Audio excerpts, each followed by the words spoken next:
আসসালামু আলাইকুম ভিউয়ার্স, আজকে একটা হচ্ছে তেলেসমাতি উপস্থিত করেছি যেটার মাধ্যম দিয়ে আপনি একজন মানুষের মনের অবস্থা বা একজন মানুষের মনের পরিকল্পনা সম্পর্কে জানতে পারবেন। সেক্ষেত্রে দেখা যাচ্ছে একটা ব্যক্তি আপনাকে ভালোবাসে কি বাসে না, বা তার মনের অবস্থা কি, বা তার ভবিষ্যৎ পরিকল্পনা কি, সব কিছু আপনি জেনে ফেলতে পারবেন এই প্রক্রিয়ার মাধ্যম দিয়ে।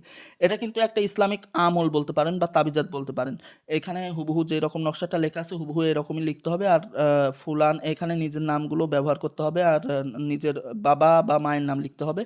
এখানে অপর ব্যক্তির নাম, যার মনের অবস্থা জানতে চান তার নাম এবং তার বাবা বা মায়ের নাম লিখতে হবে। আর নিচে যে দোয়া বা মন্ত্র রয়েছে, ইয়া খবিরুল বাতিন আখবানি আন আফকারি ফুলান বিন ফুলান, এখানে হচ্ছে যার হচ্ছে মনের অবস্থা সম্পর্কে আপনি অবগত হতে চান তার নামটা উচ্চারণ করতে হবে। এটা কিন্তু ৭১ বার পাঠ করতে হবে। আর অবশ্যই এই নকশাটা লিখতে হবে হচ্ছে ৪ টুকরা কাগজের উপরে জাফরান কালি ব্যবহার করতে হবে। সাধারণ কোনো কালি ব্যবহার করা যাবে না। এর মাধ্যম দিয়ে হচ্ছে একজন মানুষের অন্তরে কি চলতেছে, আপনার বিষয়ে তার মনোভাব কি বা তার ভবিষ্যৎ পরিকল্পনা কি, আপনি এক কথায় তার মনটা পড়ে ফেলতে পারবেন।